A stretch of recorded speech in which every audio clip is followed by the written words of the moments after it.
maybe 61 or 2. I was at college, university, studying agriculture, so I could do it properly. And, you meet up with similar-minded people. And we ended up with a group of 3 or 4 of us that loved car racing. We followed it intensively.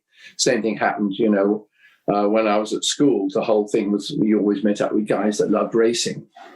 And I followed it from the age, and I drove tractors and jeeps and stuff on the farm from the age of 9. I mean, driving was second nature to me.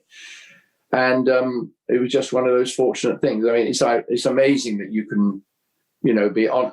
Why should I be on a farm, and why should I then get to drive tractors and jeeps, and why should I sort of have the fortune to end up racing for top teams in the world from those little beginnings of being a tractor driver on a farm?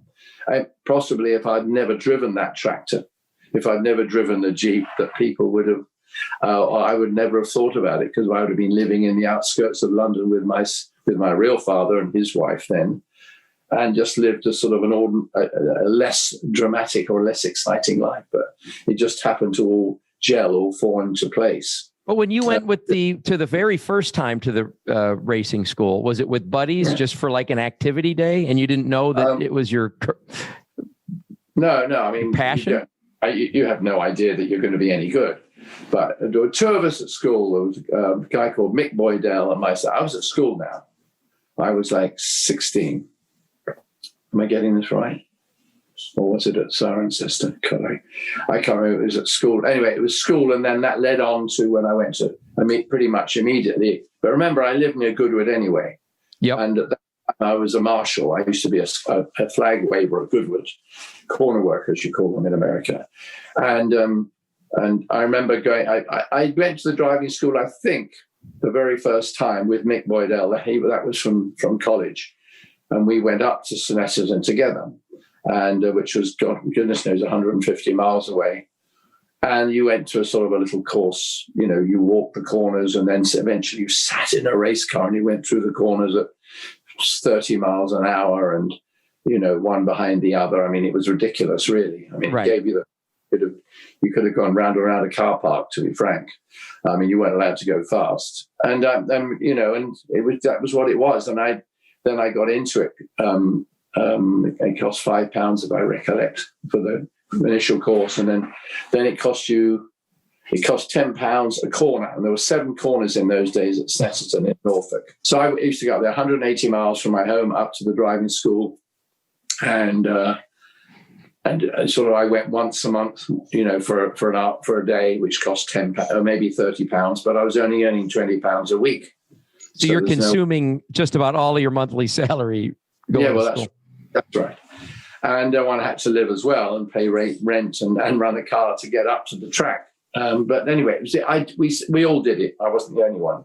We all wanted to do it. And then one day, after about a year and a half, I'd been probably 6 times, 7 times over the period. By this time, I was lapping. Obviously, after you'd walk the corners for about a couple of weekends, you then started to go around the circuit fully, linking all the corners up at 4,000 revs, 4 and 10 laps at 4.5, and so on until you got to 7.5 or 8,000. And I got as far as 6.5 or 7. And one day, with about 8 cars going around, we were never close together. They wouldn't let us out so we could race or anything. And Jim Russ himself ran the school. He was damn good. He came over and actually started, I believe, the first racing school in America called the Jim Russell School.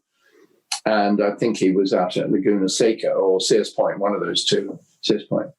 And Jim was a great guy. And he sort of one day just picked me out and said, who was driving that car? And I went, oh, Lord, he's going to shout at me. And so he said, and he took me to pull me out away from the other 8, all the other drivers. So they were still listening. They were right beside us. And you think you're going to get removed or something? I thought I was going to get a bollocking for something. And then he just went on about what talent he thought I had. And he said, I guarantee within a year you'll be in a factory team. But of course, in the meantime, I had to go and find the money to get a car to go out and show that I had that ability to show people. He doesn't come because somebody writes a letter. Nowadays, of course, the driving schools invariably have a sponsor, and that sponsor sort of is looking for talent. then they sort of hide you off to a team that will look after you. Anyway, it's all karting now, but there was no karting then. So that was really how it sort of started. And Jim said, I hadn't even finished the course. And he just said, I can't do anything more for you. He said, you've got a talent. So he said, you go for it. And then Emerson Fittipaldi, he was there about 2 years after me or 3 years after me as well. And we're the only two that I'm aware of that really came out of there that got anywhere. Isn't it amazing? At the time, I'd never have known it. I mean, it was beyond a dream come. This has been Jeff Stearns, Connected Through Cars.